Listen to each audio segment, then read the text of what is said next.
Assalamualaikum warahmatullahi wabarakatuh. Salam sejahtera bagi kita semua. Pada kesempatan kali ini kita akan membahas materi tentang berpikir komputasional. Apa itu berpikir komputasional?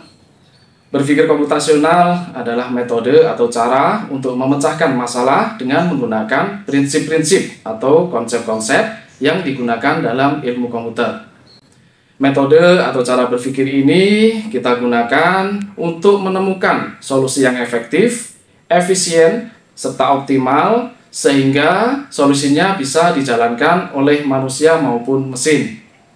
Dengan kata lain, dalam kegiatan berpikir komputasional adalah mencari strategi untuk mengatasi persoalan. Lalu persoalan apa yang diselesaikan? Yaitu persoalan dalam kehidupan sehari-hari yang mengandung konsep komputasi. Ada 4 fondasi berpikir komputasional yang dikenal dalam ilmu informatika, yaitu abstraksi, algoritma, dekomposisi, dan pola, yang sangat mendasar dan secara garis besar dijelaskan sebagai berikut. Abstraksi yaitu menyarikan bagian penting dari suatu permasalahan dan mengabaikan yang tidak penting sehingga memudahkan fokus kepada solusi. Algoritma yaitu menuliskan otomasi solusi melalui berpikir algoritmik atau langkah-langkah yang terurut untuk mencapai suatu tujuan atau solusi.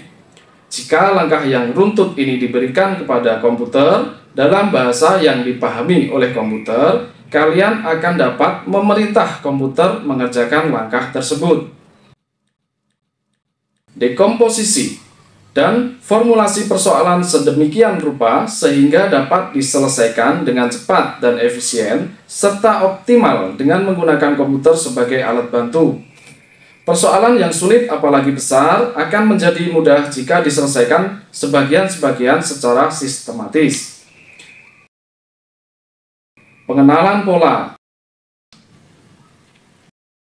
Pengenalan pola persoalan, generalisasi serta mentransfer proses penyelesaian persoalan ke persoalan lain yang sejenis.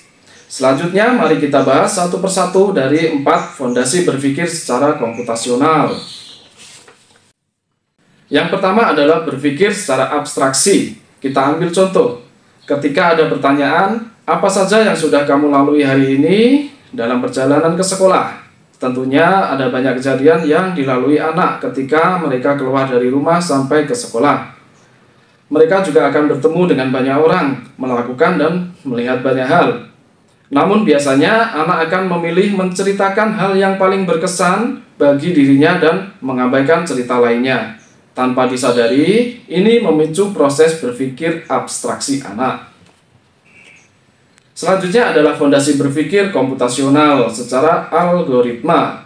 Sebagai contoh, ketika kita memberi tugas siswa untuk memuat langkah-langkah mengupload video pada YouTube, maka siswa akan membuat langkah-langkah tersebut sesuai dengan urutan yang benar. Bagaimana cara mengupload video dengan benar? Dengan membuat langkah yang urut. Maka siswa sudah menerapkan fondasi berpikir komputasional dengan algoritma. Kemudian, fondasi berpikir komputasional secara dekomposisi. Contohnya adalah ketika kita meminta siswa untuk mempelajari sistem komputer. Kemudian kita meminta agar siswa menjelaskan pembagian komputer yang penting dalam menjalankan komputer beserta contohnya. Maka siswa akan membaginya menjadi beberapa bagian seperti software, hardware, brainware, dan memberikan contoh pada tiap komponen tersebut. Maka ketika siswa melakukan analisis, kemudian memetakannya berdasarkan kebutuhan, mereka telah melakukan fondasi berpikir komputasional secara dekomposisi. Dan yang terakhir adalah fondasi berpikir komputasional secara pengenalan pola. Contohnya adalah ketika kita menugaskan siswa untuk mengklasifikasikan topologi jaringan berdasarkan letak geografisnya. Kemudian meminta siswa untuk mencari kelebihan dan kekurangannya, atau persamaan dan perbedaan antar topologi. Maka dengan begitu otak akan melakukan pengenalan pola dengan mengenal persamaan dan perbedaan umum. Lalu otak membuat prediksi dan solusi yang tepat. Sehingga dengan begitu siswa sudah melakukan proses pengenalan pola dalam menyelesaikan masalah. Demikianlah pembahasan materi pada pertemuan kita kali ini.